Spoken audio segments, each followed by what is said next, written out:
The Rosemary Series 279 Long Flat, it's a mongoose substitute now that they don't have mongoose hair anymore. Rosemary has come up with a brush that mimics the mongoose brushes incredibly well, and they're very handy for certain techniques or for certain situations in a painting.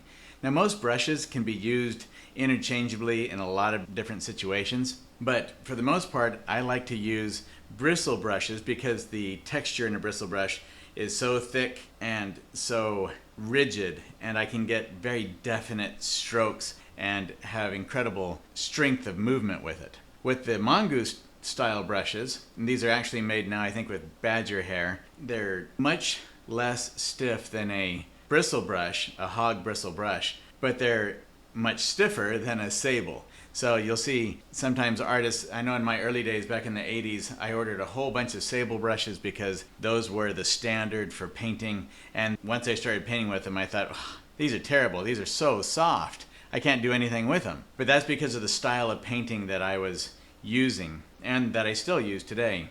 I like texture in my paintings, and I like to see the actual brush fibers in many of my brush strokes. In this video, it's the brilliant versatility of the mongoose hair, or now badger hair brush, that I want to demonstrate. I used to use the Lang nickel, and the Lang nickels were terrible. I mean, they were handy just because of the type of mongoose bristles and the length of the bristles.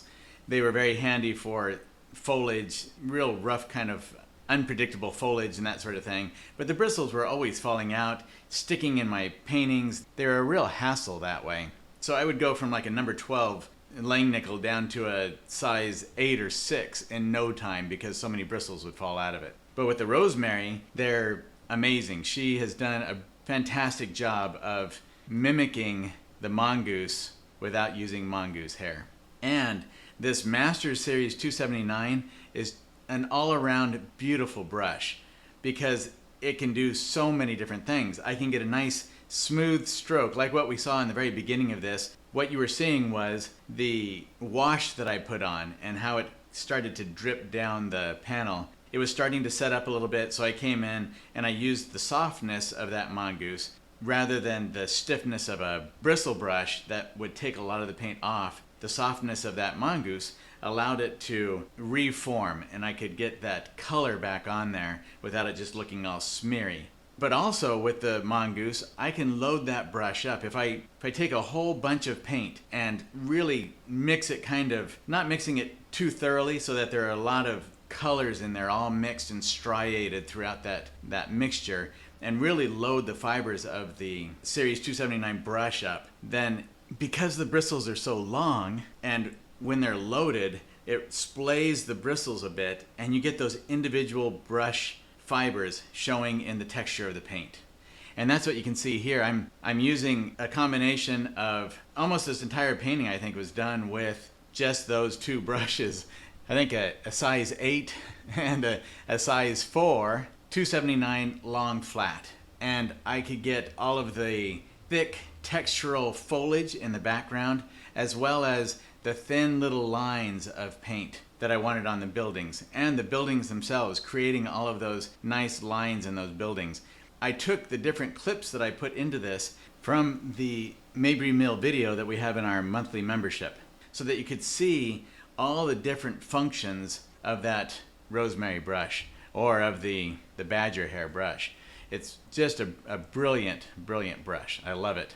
Notice how right now I can take that brush, load it up really thickly with paint, and then using it flat, I can make these nice big broad strokes that have all that texture in there, all that brush fiber, and it just looks beautiful with those nice textural strokes. And then I can take that same type of brush and use that for really thin lines, because you can get a fine, fine razor edge on that brush, and as long as the paint isn't too thick, it has that really nice edge to it. So I form that brush nice and thin with a paper towel, and then I just push it gently into a pile of paint, and then get some paint on the edge of it, and I can use that to make really thin lines, like the tree trunks and branches and all of that foliage in the background, or the lines on the wheel for the mill, and the lines that create the structure of the building, the windows, all these fine little lines. Then I can turn around and take that same brush, load it up, or a bigger one, whatever size I want to use at the time, load it up with paint really thick in there and lay it down for a roof like I have on the roofs there, where it's one stroke and it's very thick and textural. That's the versatility of the Rosemary Masters series 279 long flat brushes. They really are brilliant. So grab one for yourself, experiment with it, try it out. I love it. It's just a great brush. That's why they call it the Masters series. There's so much you can do with it. All right, have fun with it. Happy painting.